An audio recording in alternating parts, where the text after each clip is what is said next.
pasada. De todas maneras, les voy a tratar de hacer llegar el video que grabamos de la clase anterior. Pero básicamente lo que hicimos fue, esto como repaso, ¿no? Repasar o profundizar un poco más la lógica del diseño experimental, que ya la habíamos visto bastante claro en la sesión 3. Y lo que fuimos agregando un poco más en la sesión pasada fue, bueno, cuáles son las características del experimento, qué es lo que yo necesito para hacer un experimento en buenas condiciones. Vimos el ejemplo de Debus, ¿se acuerdan? De la dificultad a unirse a grupos y la deseabilidad percibida de los mismos. Después vimos, ¿se acuerdan? Los ambientes experimentales, ¿no? Vimos que los experimentos podrían ser de laboratorio, donde uno manipula con mayor control la variable independiente para observar un cambio. Pero no necesariamente todos los experimentos son, o todos los experimentos son, no todos los experimentos, perdón, son en un ambiente de laboratorio, ¿no? También estaban los experimentos de campo. En las diapos pusimos algunos ejemplos, yo les hablé de algunos programas sociales, vimos este ejemplo del experimento de Seattle y Denver, no lo vimos muy en profundidad, pero básicamente lo que hacen en este experimento de campo es ver si la ayuda social que reciben la población o ciertos grupos de la población genera que vayan más a trabajar o menos a trabajar. En este caso, el laboratorio de campo, en el experimento de campo, el laboratorio es la vida real, digamos. Entonces, generalmente son diseños experimentales, cuasi experimentales, porque yo no puedo hacer la asignación aleatoria estrictamente, sino que busco que el grupo de control y el grupo de tratamiento sean lo más parecido posible. Y después estaban los experimentos naturales. ¿Se acuerdan que hablamos del caso de los Marielitos, que fueron aquellos migrantes que salieron en barco desde el puerto de Mariel a Miami? Es una anécdota real de apertura radical de fronteras de Cuba a Estados Unidos, y a partir de ahí se hicieron varios estudios aprovechando esta migración como una intervención.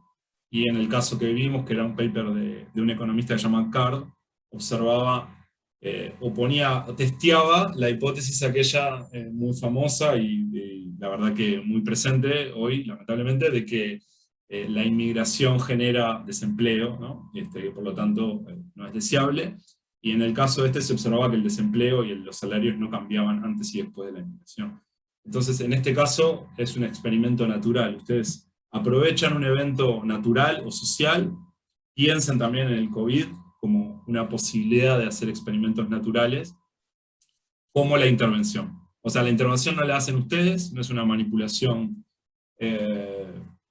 estrictamente hecha por el investigador, acá, no es intencional, era la palabra que no me salía, sino que ustedes, en este caso es natural, ¿no? Sucede algo y antes y después, si ustedes tenían medidas antes y toman medidas después, podrían pensar a esa intervención o a ese evento natural o evento epidemiológico como el COVID como una especie de intervención, ¿no? Les recomendé esta película, Cara Cortada, que es capaz que alguno de los que están hoy sí la conoce. Creo que la clase pasada nadie la había visto, pero es una película con Al Pacino que relata estos eventos de los migrantes de Cuba a Estados Unidos. Después vimos un poquitito estas ideas de efecto de la intervención, ¿no? Que no era necesario que se aprendieran la fórmula de memoria, pero básicamente lo que les permite acá es entender un poquito mejor qué es lo que se hace cuando se hace un experimento, o sea, cómo se estima el efecto de la intervención. Recuerden que ustedes cuando hacen un experimento están siempre en las preguntas del tipo ¿por qué? ¿Se acuerdan del tipo de las preguntas de explicación o explicativas o causales? Volviendo un poco al inicio, y lo que hacen básicamente es restar el efecto en el grupo experimental menos el efecto de la intervención en el grupo de control. ¿Qué es esto, no? El efecto de la intervención es igual el cambio en el grupo experimental, que es E, menos el cambio en el grupo de control. Y esos cambios, en realidad, cada uno de estos términos que están acá, E cambio y C cambio, son también una resta, ¿no? Es el cambio en el grupo experimental, es el nivel, imagínense, de soledad o de depresión que yo observo después de la intervención, menos el que había observado antes de la intervención. E2 menos E1. E2 menos E1. Este es el cambio, el efecto en los tratados, ¿no? En las personas que estaban en el grupo de tratamiento. Y el efecto en los controles es C2 menos C1. Es una resta, ¿no? Si yo resto estas dos restas, lo que tengo, lo que observo acá, es el efecto de la intervención. Eso lo vimos un poco. Imagínense que ustedes estaban en el escenario anterior, perdonen. Acá les comparamos un poco el experimento de soledad y de depresión y posteo en Facebook con el ejemplo que pone de Bauss. Y básicamente lo que ustedes observaban en el primer experimento, cuando veíamos el efecto de la intervención, era esta diferencia, ¿no? Esta diferencia menos esta, en el caso del grupo de control, y esta diferencia menos esta en el grupo de tratamiento, ¿no? Y después restaban esta diferencia menos esta diferencia. Esta diferencia acá es 0, ¿no? O parece muy cercana a 0. ¿La ven? Y acá les poníamos, el propio de Bauss pone un ejemplo con numeritos, ¿no? 75 menos 50, imagínense que se les da 75 menos 50 es 25. Ese es el efecto sobre el grupo experimental. Profe, se te trancó el mouse rojo y cuando estaba señalando no se veía. Está un poco lenta la cosa, ¿no? Sí, está como La veo lento un el mouse. poco... Ahí. Avísenme porque si ven que se tranca mucho, lo que hago es reiniciar la compu y nos volvemos a meter todos a la clase, ¿no? ¿Me escuchan bien ahí o más o menos? Sí, bien. Sí, se escucha bien. Que yo veo que se mueve todo un poco lento y me preocupa, ¿tá? Ustedes me avisan, ¿tá? ¿Ahí se ve el puntero rojo? Bien. Simplemente, ¿no? Acá con numeritos pueden ver lo que yo les estaba contando antes. Este es un ejemplo que lo van a encontrar en el libro. Por eso, para quien me mencionaba esto antes del inglés, yo siempre les reitero lo mismo, que en la clase siempre usamos los ejemplos que están en el libro. Entonces, si ustedes vienen a la clase, o en el caso de la clase pasada, miran el video, van a ver que usamos los mismos ejemplos que están en el libro. Entonces, entre esto y las guías, es como mucho más fácil que ustedes lo puedan entender. ¿Ah? Entonces, en este caso, o en el ejemplo que usaba de Bauss, era 75 menos 50, ¿sí? Eso da 25, menos 60 menos 50, que da 10. 25 menos 10, que da 15. 15 es el efecto de la intervención, en ese caso. ¿Se entiende? Es una cuenta muy sencilla. No necesariamente se la tiene que aprender de memoria, pero me parece que ilustra bastante bien qué es lo que uno hace, cómo intenta identificar el efecto causal, el efecto que uno puede atribuir, en este caso, imagínense, al posteo, ¿no? Independientemente de todo lo demás. Y después también vimos algunos tipos de experimentos diferentes, ¿no? Yo les decía, les mostré como, les muestro como el formato estándar, ¿no? O el diseño, algunos le llaman como diseño experimental puro, ¿no? Con dos grupos, uno de control y uno de tratamiento, y dos medidas, y con asignación aleatoria. Después hay muchas variantes, ¿se acuerdan? Y vimos algunos más simples y otros más complejos, ¿no?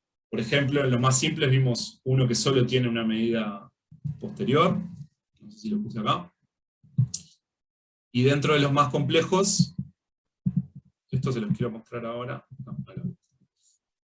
Miren después el video, pero van a ver que vimos que hay muchas posibilidades y es bastante flexible también el experimento. Ustedes podrían tener solo una medida ex post, o podrían tener varias medidas post, si les interesa ver un patrón más duradero en el tiempo.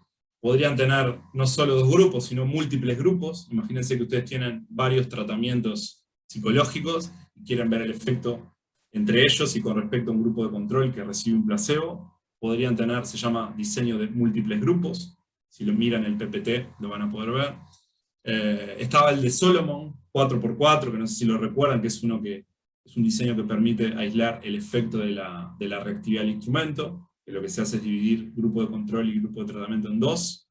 Uno recibe línea de base y otro no recibe línea de base, y con eso identificamos cuál es el efecto, por ejemplo, de preguntarle mucho a la gente sobre soledad, etc., ¿no? Hay varios diseños. Les quería contar también, invitarlos, porque se los mencioné a algunos de ustedes la clase pasada, pero ahora con mi ayudante Juliana Tórtola estamos haciendo un experimento bastante interesante en el 6, que es el Centro de Experimentación e Innovación Social, que es un centro de facultad. Algunos se los conté, pero es un experimento sobre toma de riesgos en adolescentes, comportamientos sexuales en salud y también estilos de monitoreo parental. Lo empezamos la semana pasada y acá les traje algunas fotos para que vieran, no sé si les parece interesante o no, pero acá les muestro, por ejemplo, esto es el laboratorio que tenemos, y por ejemplo aquí pueden ver cómo está preparada la sala con las compus donde tomamos los datos. Y esta es una foto que yo tomé, esto es una cámara Hessel, ¿me ven acá? En realidad se ve como un espejo, pero del otro lado estoy yo acá, y saqué una foto, así es como se ve el experimento. Es un experimento sobre influencia de pares. Entonces los chiquilines van de a 2, y hay varias condiciones. Nada, es muy interesante el experimento. Y también les quería decir que si conocen gente que les interese, de estas edades, ¿no? De 15 a 19, que les interese participar, les puedo dejar estos datos y obviamente no les cuenten demasiado de qué se trata el experimento. Esa es la gracia, ¿no? No les cuenten del todo de qué se trata, pero si quieren les puedo mandar este afiche y se lo pueden enviar. Es muy interesante, y si alguno algún día quiere venir al laboratorio, como se hace un experimento real de psicología, también los puedo invitar. ¿Ah? Profe, Sí. tengo una consulta. Sí. Hay, ¿cómo decirlo? O sea, ¿tenés que tener algo en específico o algo que no puedas tener para participar del experimento? ¿Acá en este caso? En ese caso. Sí, sí, o sea, todo el procedimiento usual, ¿no? De consentimiento de ellos y de los padres. Y en este caso, no, en este caso hay una lista, no me la acuerdo de memoria, pero lo básico es... no, en este caso no. No, porque a veces hay que ver colores en las tareas. En este caso es una tarea de conducción. Van manejando un auto, es un simulador. Van manejando un auto Okay. y tienen que hacer ciertas cosas. Es como un Si jueguito. sos mayor de edad, los consentimientos de los padres no necesitas, ¿no? No, no necesitas. Eso sería el caso de los que tienen 18 o 19. Sí, el Porque me consentimiento de interesa. ellos. Claro. Sí, sí, o sea, está buenísimo. Recién empezamos y necesitamos gente que quiera participar, así que si les interesa. Creo que ustedes ya están fuera de edad. Y además, no sé. Yo tengo 19, creo que llego, ¿no? En el límite. Sí, sí. No, no, ni que hablar, seguro. El problema, ¿sabes cuál es? Que ya conocés de qué se trata el experimento, entonces podemos hacer participar. Pero capaz que tienen algún hermano o sobrino que quiera venir al experimento y nos va a interesar mucho. Es bastante corto. Esta la verdad que lo hicimos muy bien y son unos 40 minutos, 30 minutos. Y es bastante divertido, la verdad. Es bastante divertido porque, bueno, no les quiero contar mucho, pero hay varias condiciones. ¿Ah? Y al final hay una cosa que se llama disclosure, que es cuando se le dice qué es lo que pasa, ¿no? Algo les habíamos contado. Pero no hay shocks eléctricos ni nada del estilo, ¿no? Como en el caso de Emilio, ¿no? Por las dudas, porque está aprobado por el comité de ética, así que pueden mandar a sus hijos si quieren, no hay ningún problema, se los vamos a devolver sanos y salvos. ¿No? Si les interesa algún día venir, me avisan. No pueden venir todos porque la sala es muy chica, y estamos aplicando un protocolo COVID bastante estricto. Creo que Mariana, tenés el micrófono abierto o algo así. Puede ser, Mariana Rodríguez, gracias. No pueden venir en malón, a mí me encantaría, si la cámara GESEL fuera más grande podrían estar todos ahí, pero por ahí podemos organizar en algún momento y pueden venir como de grupos más chiquitos o de a dos y observar por lo menos alguna parte del experimento y ver cómo se hace todo el seteo y toda la preparación, que es muy laboriosa realmente, es muy trabajosa, y van a ver, a mí me parece interesante porque pueden ver en la realidad todo lo que venimos discutiendo como muy teóricamente, ¿no? O sea, cuál es la teoría que nosotros tenemos, cómo montamos el estímulo, cuáles son las condiciones del experimento, cómo reaccionan los chiquilines. Imagínense que nosotros les decimos que los están viendo por una cámara que está instalada acá adentro. A A ver, creo que tenía una foto de Julián ahí, montando acá. Acá dentro de la sala hay unas cámaras, y nosotros les decimos que esas cámaras les están viendo la cara y están viendo cómo juegan. Y la hipótesis en el campo de la psicología de la influencia de pares es que los chiquilines toman más riesgos cuando son observados por sus pares. Entonces, primero juegan solos, después los observa una cámara, les decimos que los están observando, ¿no? Los separamos, y al que queda adentro hacemos un sorteo, una asignación aleatoria, uno queda aquí en la sala y el otro va a la cámara Gesell. El que está acá en la sala no sabe qué hay del otro lado, por supuesto. Y ellos se hablan, acá hay un micrófono, ¿vieron? ¿Sí? ¿Lo ven en la foto? Entonces, el participante, el que es tratamiento, digamos, habla con el que sería control, que está del otro lado, hablan por un momento, ¿no? El que está detrás de la cámara Gesell le dice, te estoy viendo por las cámaras, en realidad tiene un guión que lo repite, ¿no? Todos dicen exactamente lo mismo, es parte del experimento, ¿no? Que el estímulo es exactamente igual, y entonces el chiquilín que está acá piensa que lo están mirando, que lo están filmando, pero en realidad no lo están filmando. Entonces al final le decimos que en realidad nadie lo estaba mirando, y observamos el efecto. Y hay una tercera condición, que es, juegan los dos juntos. El otro se pone al lado, con la máscara de COVID obviamente, con la máscara anti-COVID. Entonces son 3 graduaciones de la influencia de pares, ¿no? Solo, observado por cámara y presencial, físicamente, ¿no? Presencial. Es súper interesante, así que si quieren venir algún día, nos avisan y nosotros les avisamos qué día estamos haciendo sesiones experimentales 3 veces por semana, más o menos. Y si tienen hijos o sobrinos o que quieran participar, no les digan de qué se trata y simplemente nos avisen. ¿Ok? Les dejo los datos ahí.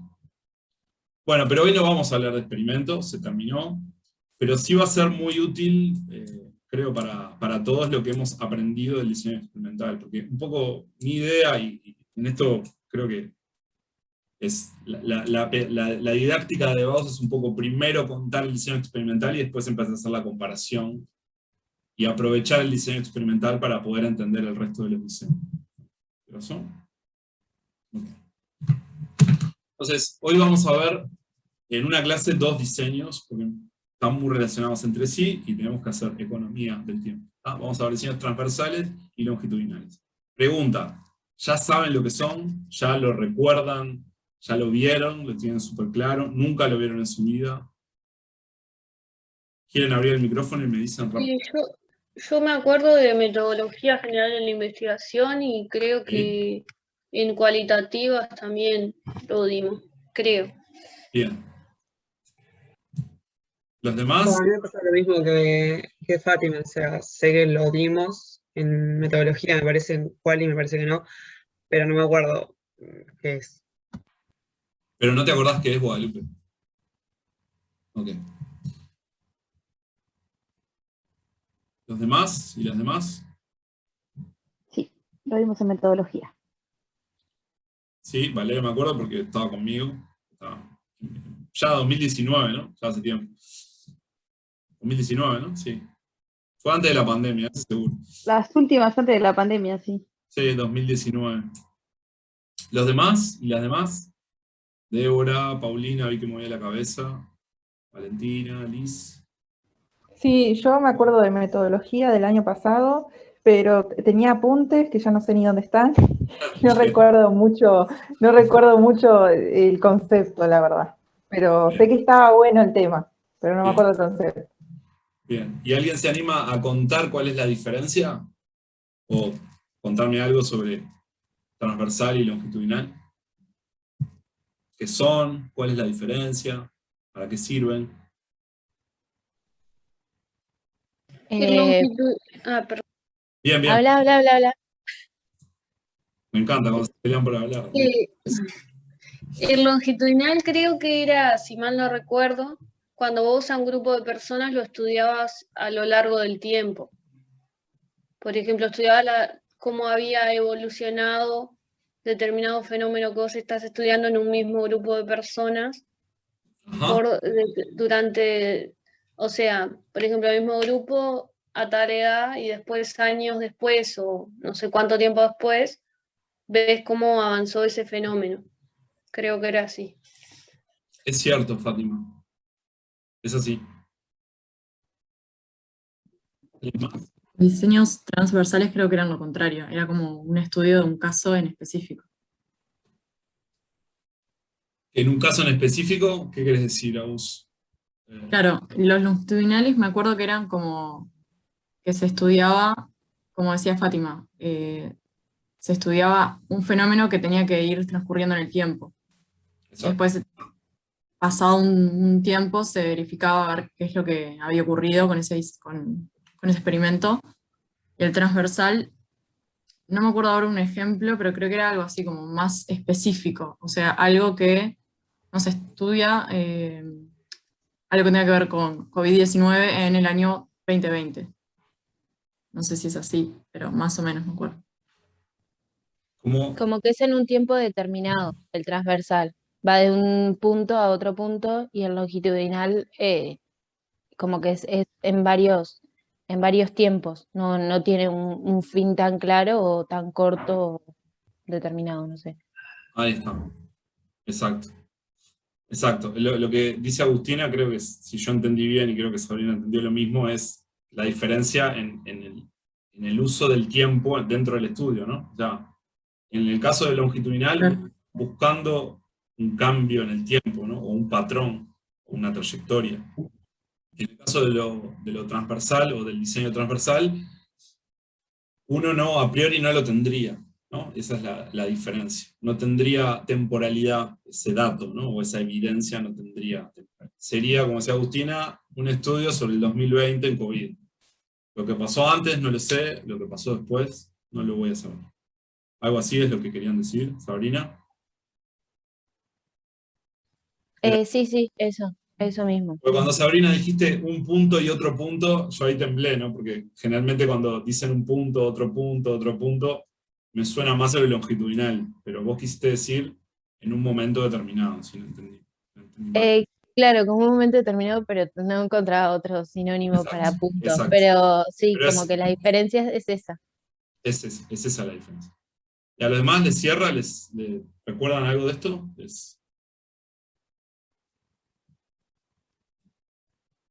Un poco para motivar el tema, la cosa que a mí me parece más clara es esta idea de... Lo primero diría es, imagínense o recuerden otra vez que el diseño es una especie de traje a medida, ¿no? O sea, la función lógica es responder la pregunta de investigación de la manera menos ambigua posible, tatuaje, y además, en cada caso, con cada pregunta, van a ver cuál les ajusta mejor. Entonces la pregunta que yo les hago para motivar este tema realmente es esta, ¿no? ¿Ustedes precisan una foto sobre un fenómeno o necesitan una película sobre un fenómeno? Imagínense que ustedes están estudiando un fenómeno X. Pregúntense si la evidencia que necesitan para responder esa pregunta es más del tipo de una fotito o más del tipo de una película, ¿no? Si ustedes tienen una foto, de alguna manera es atemporal, ¿no? Como decían recién Agustina, Sabrina, etc. El dato refiere a un periodo específico y no van a poder ver un patrón de cambio en el tiempo, ¿no? A veces se dice tienen datos solo una vez, es una forma de decir. Vamos a mirar bien esto, porque a veces se presta a la confusión. Lo que es importante es que el dato está referido a un solo momento del tiempo, independientemente de cuánto tiempo nos haya llevado recolectar ese dato. No es lo mismo el tiempo que nos lleva a recolectarlo, a cuál es la temporalidad de ese dato. Yo te pregunto, ¿cuál es tu nivel de depresión hoy? O te puedo preguntar, ¿a qué edad te casaste por primera vez? Entonces, ahí sí tengo una temporalidad. Sin embargo, es una sola pregunta y te la hice una vez.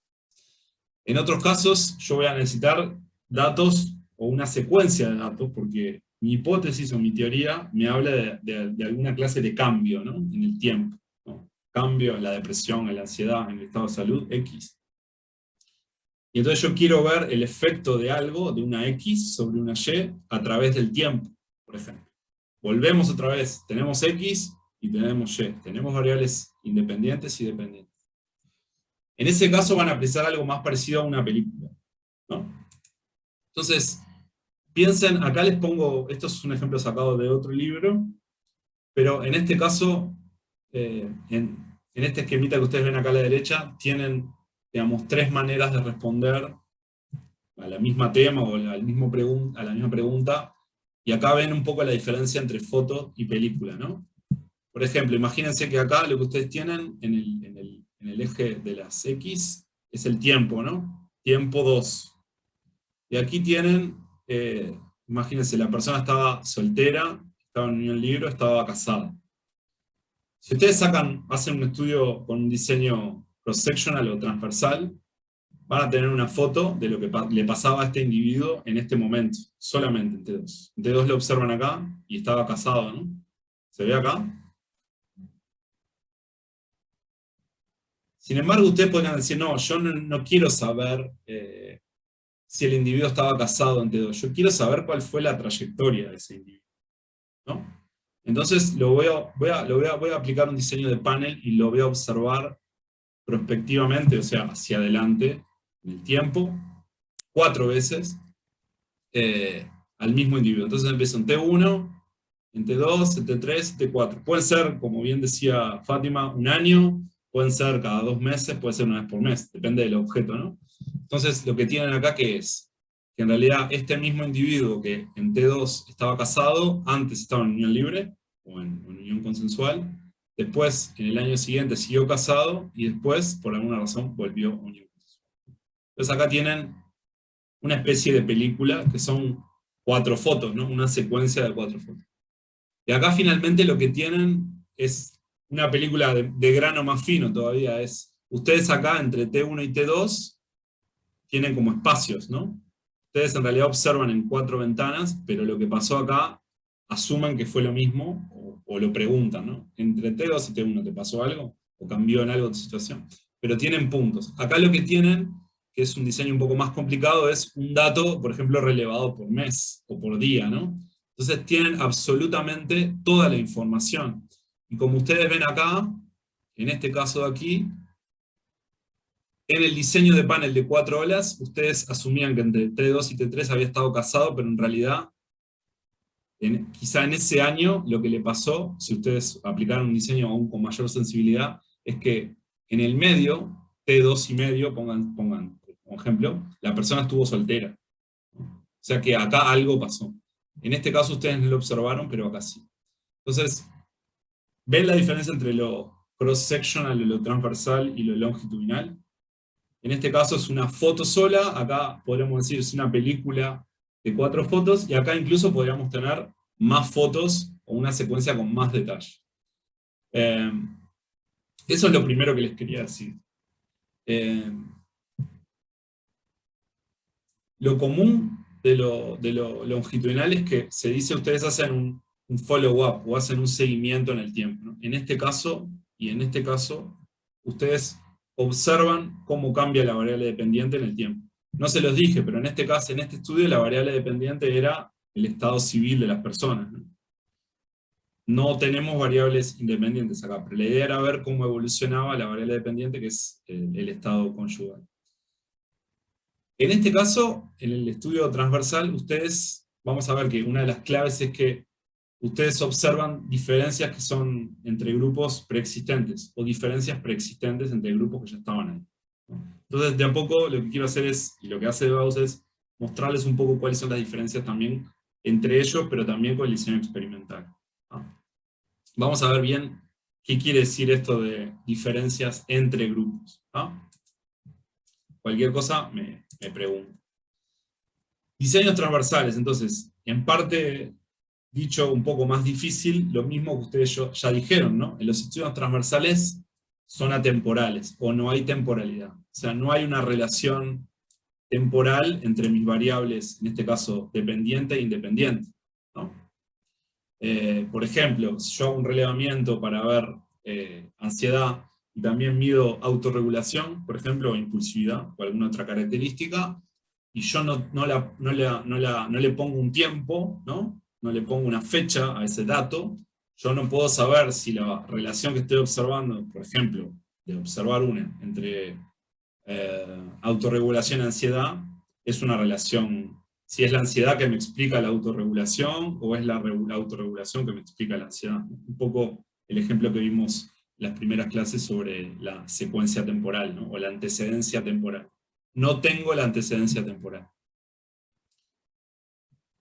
Lo otro, el punto 2, importante, sintetizando lo anterior, es que los estudios transversales se basan y dependen, justamente aprovechan diferencias preexistentes en la variable dependiente.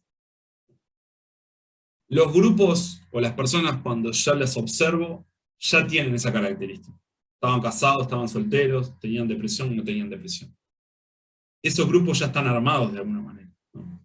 La broma, y ahora lo voy a decir un poco mejor, pero es muy distinto al grupo al diseño experimental, ¿no? Donde ustedes manipulan esa variable independiente y además ustedes generan artificialmente los grupos. ¿Se acuerdan de la asignación aleatoria? En este caso no la hay, ¿no? Los grupos están ahí, preexisten, ¿no? Entonces, los grupos ustedes los arman, y este es el punto 3, en base a diferencias preexistentes, ¿no? No sé si ya lo habrán notado, pero digamos, hay varios aspectos del diseño transversal que se relacionan con aquellas dos grandes preguntas que decía de Bauss, ¿no? La descriptiva y la explicativa, ¿no? Como que estamos un poco más flojos de temporalidad, y cuando estamos más flojos de temporalidad, las secuencias causales o las secuencias temporales no las tenemos, entonces se complica una explicación causal o una pregunta del tipo ¿por qué pasa esto? Sí tenemos la correlación, podemos tenerla, no puede haber una correlación entre X y Y, pero no sabemos cuál estuvo antes y cuál estuvo después, entonces lo que tenemos son básicamente cigüeñas y nacimientos, ¿no? Pero sí en este caso podemos tener una teoría, ¿no? Tenemos una teoría de por qué la gente se puede casar más o menos, pero no podemos en esos grupos que observamos aislarla o manipular la causa hipotética. No tenemos esa clase de posibilidad en este diseño. Entonces yo les pongo acá, no hay cambios posteriores a una intervención, de hecho no hay una intervención, a diferencia del experimento, y en la identificación de grupos no hay una asignación aleatoria, ¿no? Esos grupos ya existen. Vamos a ver que poco a poco va a quedar como bastante más claro cuál es la diferencia. Creo que acá les puse un ejemplo, que es el mismo que usó de Bauss. Piensen en la temporalidad y en los grupos de esta manera, ¿no? Ustedes tienen un diseño, o van a aplicar un diseño transversal, y quieren ver, imagínense cuál es el efecto de nacimiento de hijos sobre la satisfacción conyugal, ¿no? ¿Se acuerdan que veíamos el ejemplo de divorcio e hijos? Ahora vemos este ejemplo que también lo maneja de Bauss. Entonces ustedes tienen una hipótesis, es que por ahí el efecto, a medida que nacen los hijos, la satisfacción de las parejas va disminuyendo, ¿no? Tienen una X y tienen una Y. Pero ustedes no pueden hacer en este caso un experimento. Tienen un diseño transversal que no tiene temporalidad y tiene los datos solo una vez en el tiempo. T quiere decir tiempo. Entonces, lo único que van a poder ver son diferencias entre esos grupos. Imagínense, ustedes clasifican a las parejas, su unidad de análisis son las parejas, y van a tener 3 tipos de parejas, imagínense, ¿no? Parejas sin hijos, parejas que tuvieron hijos recientemente, que le llamamos nuevos padres acá, en el último año fueron padres, y padres experimentados, que son parejas que tuvieron ya hijos por lo menos hace 5 años. Ustedes podrían decir, bueno, si yo tengo la hipótesis de que los nacimientos generan un descenso en la satisfacción conyugal, yo, otra vez, ¿qué debería observar? ¿No? ¿Se acuerdan de las consecuencias observables? Y bueno, debería observar que aquellos que no tienen hijos, aquellas parejas que no tienen hijos, tienen mayor nivel de satisfacción que aquellas que tienen hijos, ¿verdad? Es más, podría decir que si el efecto es, el mecanismo es que se genera una distorsión en la relación conyugal, podría decir, bueno, capaz que incluso los nuevos padres tienen incluso menor nivel de satisfacción que aquellos que ya fueron padres hace tiempo, ¿no? Podría ir por ahí.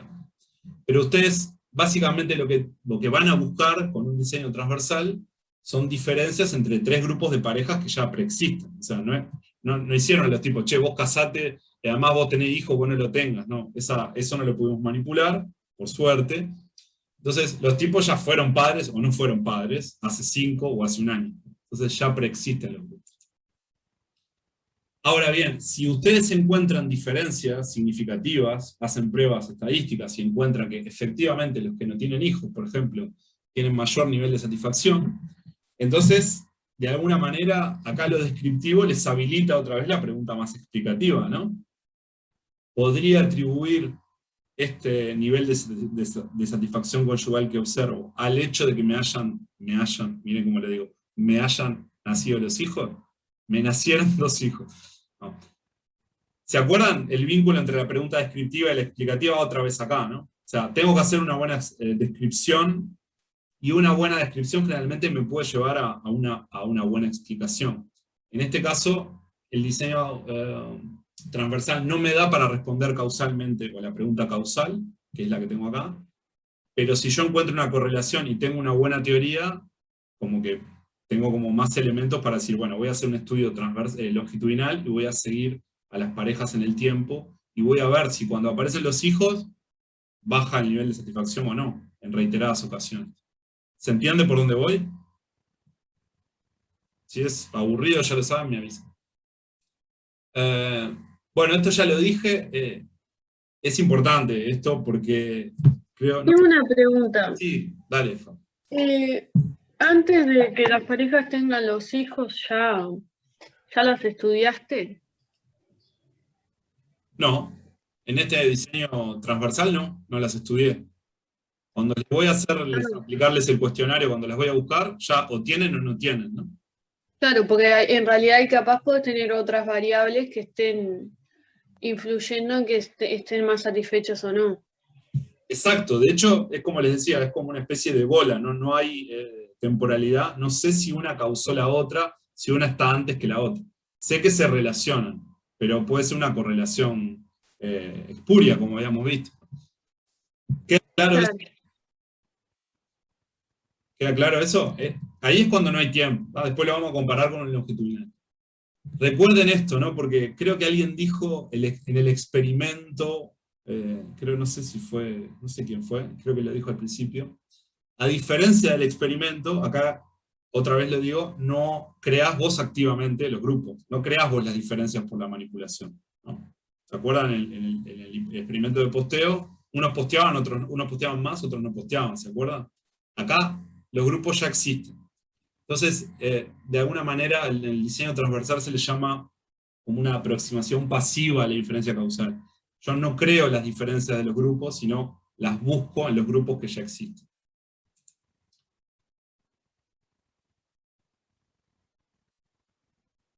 Pero, como bien recién dijeron, esa conexión no necesariamente es causal. Pero si yo empiezo, como les decía, a encontrar variabilidad explicada, empiezo a encontrar que los que no tienen hijos están mejor, entonces tengo la posibilidad de pensar. Más causalmente o más longitudinalmente. Entonces, miren incluso cómo lo hace de Gauss para llevar el paralelo al diseño experimental. Acá, recuerden, no hay ninguna intervención, pero él lo muestra de esta manera, ¿no? Fíjense, acá hay cierta característica. ¿Vieron que dicen que no random? Yo tengo diferentes grupos que no son asignados aleatoriamente. Voy a tomar un poco de agua. ¿Tengo una medida pretest, que es lo que preguntaban recién? No la tengo. No sé si tenían antes o no.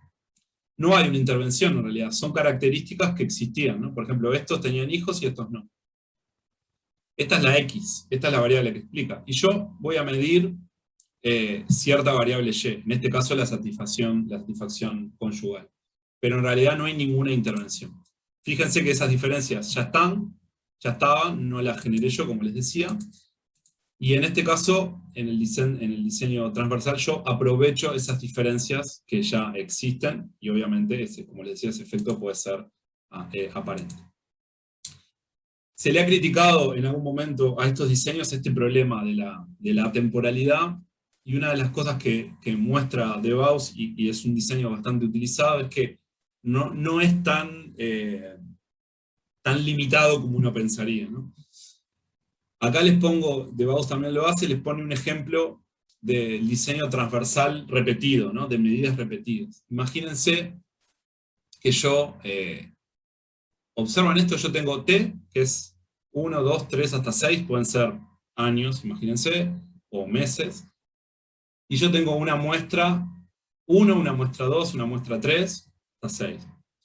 Y yo le aplico a esas muestras las mismas preguntas. Imagínense un inventario sobre depresión, preguntas sobre soledad, angustia, lo que quieran. y después tengo una muestra distinta en el momento T2, y les vuelvo a preguntar lo mismo, y lo mismo, y lo mismo, y lo mismo, y lo mismo. Esto se llama diseño transversal repetido. Si bien yo no tengo un diseño longitudinal clásico, porque ahora lo vamos a ver, pero no sigo a las mismas personas en el tiempo, en realidad yo puedo sacar una especie de patrón, una especie de tendencia, por ejemplo, sobre la depresión, preguntándole a muestras diferentes. Muestras son independientes, esto quiere decir que no son las mismas personas. Vieron que dices 1, 2, 3, si dijera 1, 1, 1, 1, sería la misma muestra. Pero superponiendo o repitiendo varios estudios transversales, puedo sacar una especie de tendencia del fenómeno que me interesa, ¿no? Lo importante acá es que, como les decía, las muestras son independientes, y que además ustedes no siguen a las mismas personas, justamente por lo que les decía que son independientes. No son las mismas personas. Sin embargo, ustedes pueden aproximarse hacia el cambio o la estabilidad de ciertos fenómenos. Después les voy a mostrar un poquito más en detalle esto cuando veamos los longitudinales. ¿Se entiende lo que es el diseño transversal repetido? Es como si fuera una torta hojaldrada donde yo pongo varias capas. Entonces, imagínense que acá ustedes tienen 6 estudios transversales. Imagínense que esto es un año de diferencia, ¿no? Entonces, con un año de diferencia podrían ver cuál es la tendencia de la depresión en la población uruguaya o en la población de la Facultad de Psicología. Esta es una forma de, con un estudio transversal, solucionar un poco el problema de la temporalidad, que ya es un problema que tiene este diseño. O sea que lo vamos a utilizar cuando no, a priori, en su manera más sencilla, en este caso podría llegar a tener una tendencia, pero en su modo más sencillo, el transversal lo vamos a usar cuando no necesitamos ver un cambio en el tiempo.